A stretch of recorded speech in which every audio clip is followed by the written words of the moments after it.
비상계엄부터 그동안 내란 사태로 마음 고생하신 분들 많죠?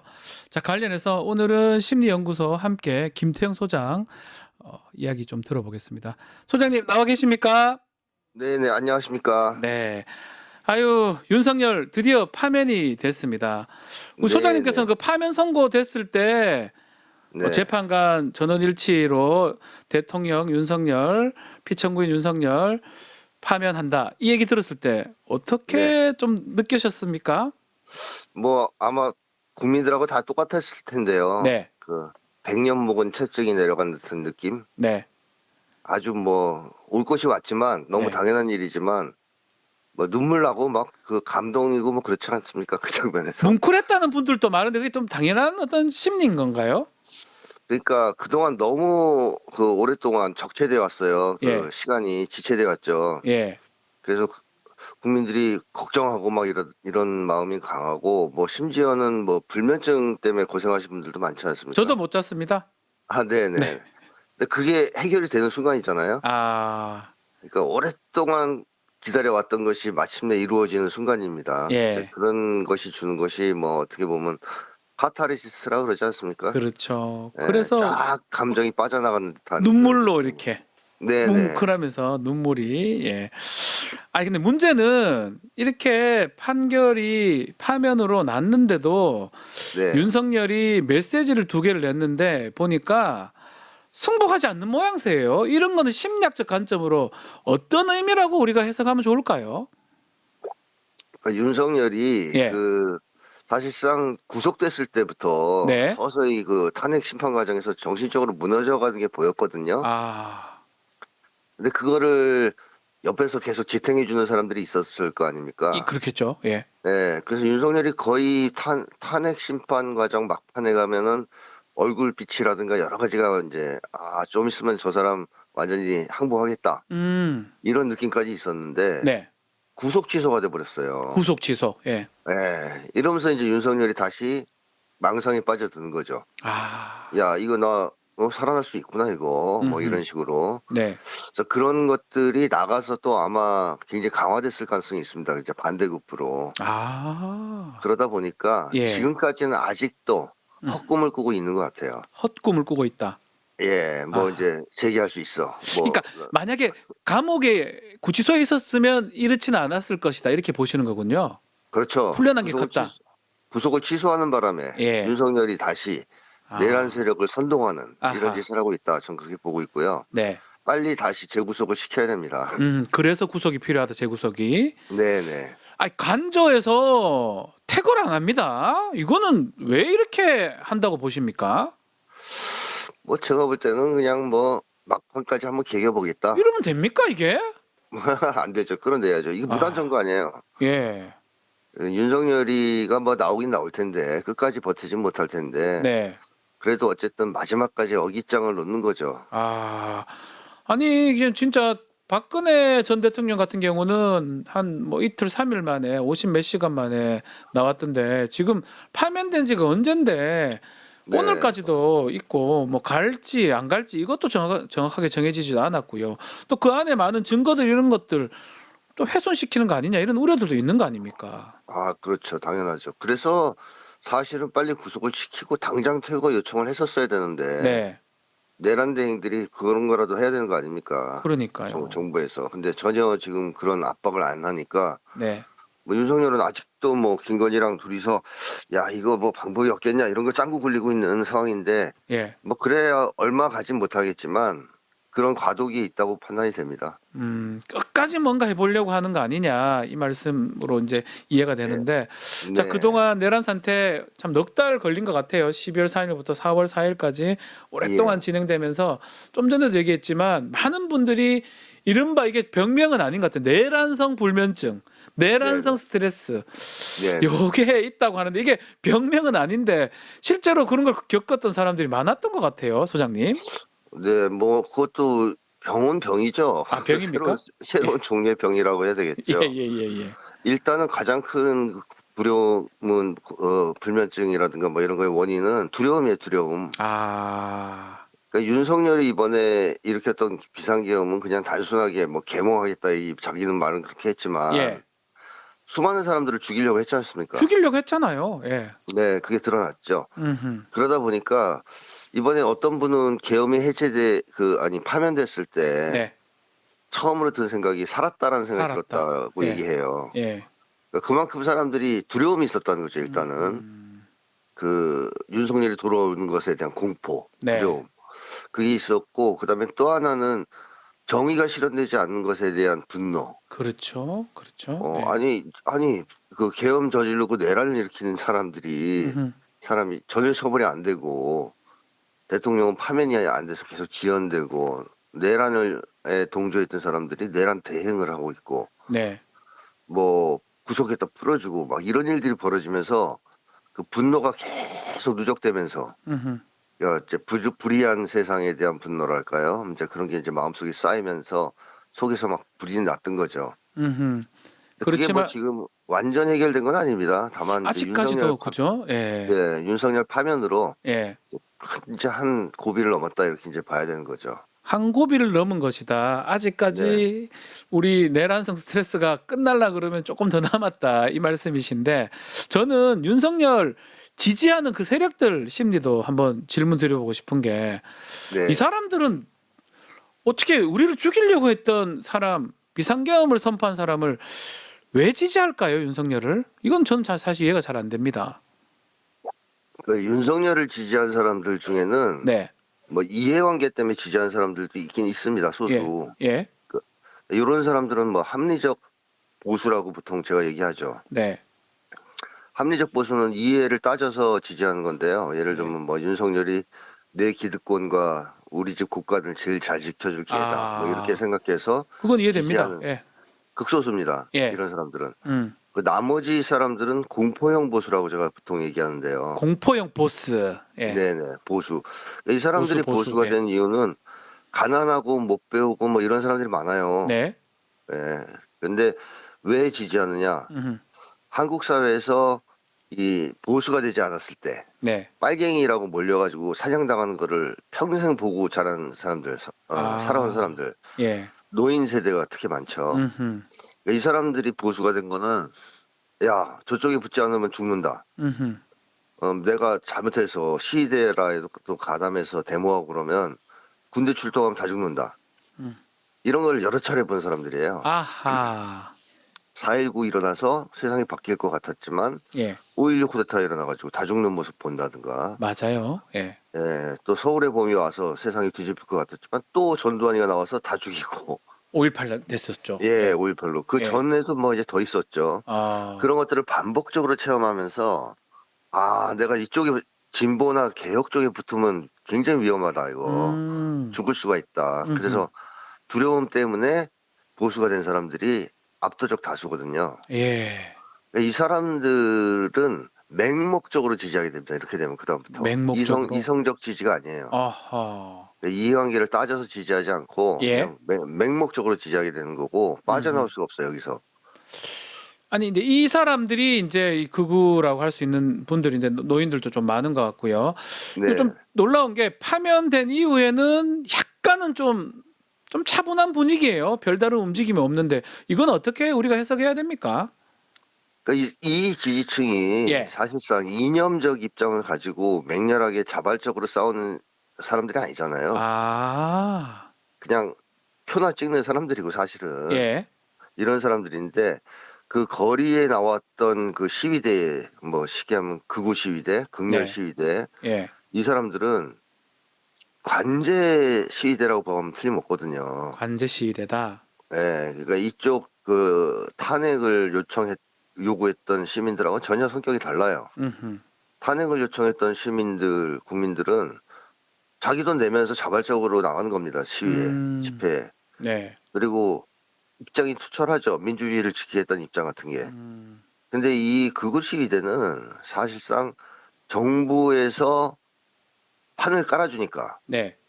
자기가 갖고 있던 여러 가지 이제 심리적인 문제들이 있을 거란 말입니다. 소외감이라든가 음흠. 뭐 열등감, 사회에 대한 분노, 세상에 대한 분노 이런 것들을 나와서 그걸 해소하는 공간으로 그 집회를 이용했던 사람들이 많고요. 그러네요. 예, 그다음에 돈을 주지 않으면 잘 나가지 않는 사람들이 많아요. 예. 예. 열성적으로 한 사람들은 잘 아니라는 얘기입니다. 그래서 음. 한국의 극우는 기본적으로 관제 극우 성격이 있어요. 관제적이다. 예. 예, 즉 뒷배가 있다는 겁니다. 음. 정부라는. 음. 그 윤석열 정권, 그다음에 음흠. 경찰도 이 시위대에 대해서 굉장히 우호적이에요. 아, 맞아요. 예, 예, 예. 예, 뭐 이 진보나 개혁 쪽에서 시위했을 때 느끼는 압박감 같은 걸 안 느껴요, 이 사람들은. 음. 오히려 이제 경찰의 지지와 비호를 받고 있다고 느끼죠. 음흠. 자, 그러니까 한마디로 이런 사람들은 완장차고 뭐 이런 채워줘야 뒤에서 그 완장 믿고 설치는 사람들인데 네. 지금 완장 빠졌잖아요. 예. 이렇게 되면은 확실하게 동력이 떨어지죠. 아, 그래서 차분해졌다 이렇게 볼 수도 있는 거군요. 그렇죠. 이제 돈도 좀 말랐다는 얘기가 나오거든요, 저쪽이. 돈도 없다. 돈도 안 주고. 안 그러면 주고. 이제 굳이 뭐 돈 써서 나올 만한 사람들은 아니다. 음흠. 그런 사람들은 일부 있겠지만 네. 다수는 그냥 아유 야 이제 됐네 끝났네 음흠. 뭐 나가서 할 수 있는 상황이 아니네 이렇게 하면서 사이가 확 떨어지는 거죠. 자, 뭐 그럼에도 이 각종 여론조사 같은 걸 보면 이 내란 전국 속에서 이런 진영 간 또 지역 간 세대 간의 갈등이 여전한 것 같아요.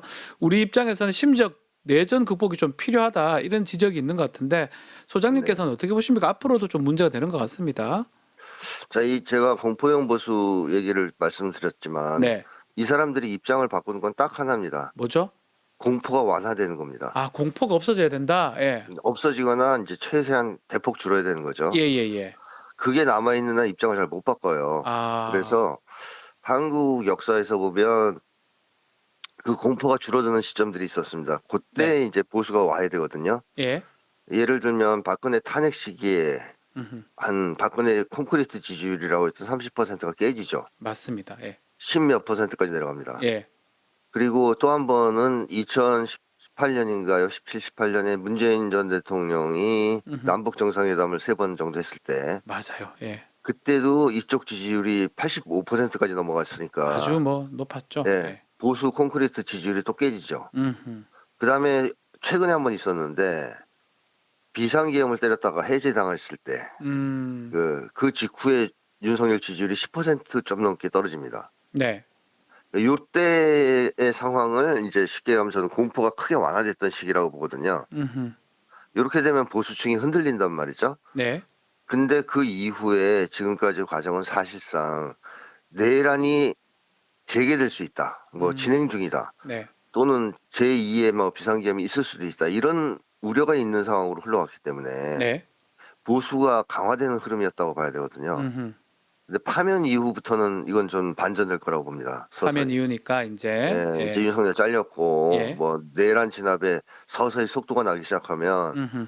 이 공포형 보수들의 이탈이 시작될 것이다. 아, 그래서 만약에 내란 진압이 거의 확정적으로 진행이 잘 되면 아하, 10몇 % 수준까지 약화될 수도 있어요. 아, 그래서 이 결국은 사람들, 예, 내란 이 사람들은 종식을 아직 덜 된 상황이고 더 해야지 된다 이 말씀이네요. 내란 전혀 지금 진압이 안 됐잖아요. 윤석열 그러니까요. 하나 대통령 자리에서 끌어내는 것밖에 그게 없잖아요. 다인데요. 예. 네, 그러니까 여론 지형이 극적으로는 안 변할 수 있는데 음흠. 만약에 이쪽에서 밀어붙여서 저쪽이 완전히 망하는 것 같다. 네. 이제 이런 분위기가 조성되면 저쪽은 상당 정도 이탈이 나와요. 아, 아, 그래서 내란 진압을 잘하는 게 중요하지. 음흠. 이 공포형 보수들은 설득에 의해서 움직이는 사람들이 아니에요. 설득해서는 좀 어렵다, 쉽지 이성적 않다. 논리적 설득으로는 입장을 잘 안 바꿔요. 아하. 이게 지금 이제 결국 6월 3일 날 조기 대선을 지금 할 것 같은데 이 네. 상황에서 이제 혼란스러운 상황에서 막 충돌 같은 게 좀 아니면 갈등 같은 게 더 커지지 않을까 이런 우려도 있는 거거든요. 그렇지는 않을까요? 이번 선거 하게 제가 볼 되면? 때는 그거는 조금 전에 말씀드린 네. 이 대선을 내란 진압을 위한 대선, 내란 진압과 사회 대개혁이 전 대선의 본질이라고 보는데요. 네. 그 입장에서 내란 진압에 박차를 가하면서 뭐 내란 세력을 제외한 나머지 전 국민들이 잘 단결하면 제가 볼 때는 압도적으로 승리할 가능성이 높아요. 승리할 찌그러지면서 것이다. 저쪽이. 예. 근데 만약에 음흠. 뭐 6월 3일 날까지 잘만 기다리면 우리가 정권을 잡으니까 그 사이에 아무것도 하지 말고 있자. 이러면 분위기가 또 바뀔 수 있습니다. 저쪽이 아. 준동을 시작하면서. 예. 그러면 대선이 말씀하신 것처럼 혼란스러워질 수가 있죠. 아하. 그래서 저는 대선을 평화롭게 치르기 위해서라도 음흠.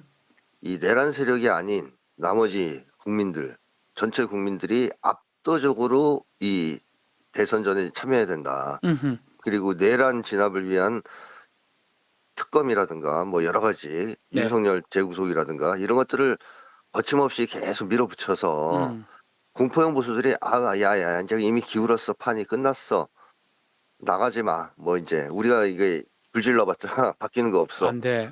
이렇게 만들어 놔야 대선이 안정적으로 치러질 수 있다고 보거든요. 그렇지 않고 뒤집을 수 있는 뭔가의 일말의 기대, 내란이 끝나지 않을 것 같은 그런 우려, 이런 게 있으면 뭐 계속 준동을 할 가능성이 높아요. 준동의 가능성이 있다. 네네네. 예.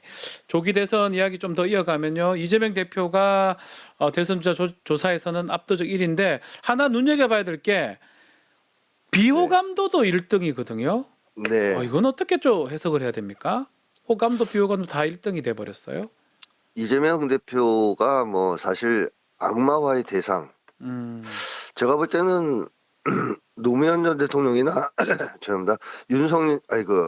그 전에 있었던 김대중 전 대통령에 대한 그 뭐랄까 악마화 예. 이상으로 악마화를 당했다는 생각이 들거든요. DJ하고 노무현 전 대통령하고 보다 더 세다. 예. 세다. 그분들은 사실상 이제 대권 주자로 크게 발돋움했을 때부터 악마화 됐거든요. 네. 근데 이재명 대표는 성남시장 수준 때부터 악마화를 당합니다. 네.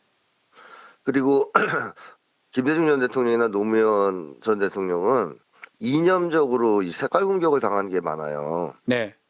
과거에는 주로 이 한국의 극우 세력이 색깔 공격으로 상대방을 무너뜨렸기 때문에 주로 빨갱이니 뭐니 좌파니 이런 공격을 주로 했거든요. 맞습니다. 예. 근데 2000년 6.15 공동선언 이후부터는 이 색깔 공격이 잘 안 먹힙니다. 그래서 저쪽에서 방향을 바꾼 것이 도덕성 공격이에요. 그렇죠. 재판 걸어서. 네, 아니면 뭐 형수한테 뭐 했네 뭐네 이런 예. 거 있잖아요. 예. 지역적인 사적인 어떤 도덕성 문제 음. 이런 걸 가지고 이재명 대표에 대한 집요한 공격을 했단 말이죠. 네. 대장동이라든가. 근데 이러다 보니까 차라리 이재명 대표가 빨갱이라는 식으로만 공격을 당했으면 비호감도 그렇게 높아지진 않았을 겁니다. 근데 도덕성을 물고 늘어지면서 끊임없이 악성 루머를 퍼뜨리고 그랬기 때문에 아마 이거는 좀 타격이 됐었다고 저는 생각해요. 한국 사람들이 이 도덕성에 굉장히 민감하거든요. 그렇죠. 예. 네, 그래서 이제 이재명 대표에 대한 비호감도가 상당히 높았죠. 근데 이재명 대표의 특징은 실력으로 지지층을 확보하는 사람이라고 봐야 되거든요. 네. 그러니까 개파의 지지를 받는다든가 뭐 이해관계 때문에 이제 국민들 일부가 뭐 이재명을 전략적으로 지지한다 이런 것보다는 행정 실력, 성남시장 때부터의 네. 이걸 가지고 차근차근하게 지지층을 넓혀온 사람이고 또 그다음에 이재명 대표에 대한 악마가 너무 심하다 보니까 그걸 깨기 위해서 이재명 대표에 대해서 열심히 연구하고 탐구하고 이러다가 이 사람이 괜찮은 사람이네 해서 지지하는 사람들이 많아요. 그렇죠. 이런 게 합리적 지지잖아요. 이런 지지층은요 확 이렇게 막 늘어나진 않아요. 인기인들처럼 막 폭발적으로 지지층이 확보되진 않는데 꾸준하게 늘어나는 추세를 보이고 그 늘어난 지지층이 변절을 안 해요. 바뀌질 않습니다. 그래서 이재명 대표에 대한 호감도는 폭발적으로 상승하는 모습은 보이지 않습니다. 근데 서서히 신장되고 있어요. 계속 확대가 되고 있어요. 그 사람들이 바뀌지 않는다. 이게 또 중요한 거네요. 그렇습니다. 안 바뀌어요. 또 그리고 한번 지지하면. 그 소장님께서 공익추구형 정치인이다 이재명 대표 이렇게 표현을 하셨던 적이 있었는데 맞습니다. 대통령 자질을 좀 갖췄다고 이렇게 보십니까? 저는 뭐 현재로서는 이재명 대표만한 사람은 없다 이런 입장이에요. 예. 일단 공익추구형 정치인이라는 것도 뭐 오늘날 한국에서는 희귀한 자산 아닙니까? 네. 그래서 저는 이재명 대표에 대한 지지는 대선전으로 들어가고 하면서 꾸준히 상승할 것이다 이렇게 봅니다. 그리고 만약에 뭐 당선이 되고선 만약에 정치를 잘한다 계속 올라갈 거예요. 그러니까 하락하는 일은 거의 없다는 거죠. 폭발적으로 증가하지 않을 수는 있겠지만 하락하는 일은 없고 꾸준히 확장되는 모습을 보일 것이고 음흠. 대선을 대선을 전후해서 상당한 정도로 이제 확장이 될 가능성이 있다고 봅니다. 윤석열 뭐 그런 짓은 안 하겠죠? 윤석열하고는 차원이 다르죠. 다릅니까 차원이? 아니 뭐 좀 굳이 심하게 비하면 윤석열은 사람이 아니잖아요. 아 그렇습니까? 예. 예, 인간이라고 볼 수 없죠. 외형만 인간이지. 예. 근데 이재명 대표는 인간 중에서도 상당히 수준이 높은 사람으로 봐야 됩니다. 아. 특히 이제 공익성이라는 측면에서는. 공익적 부분. 네.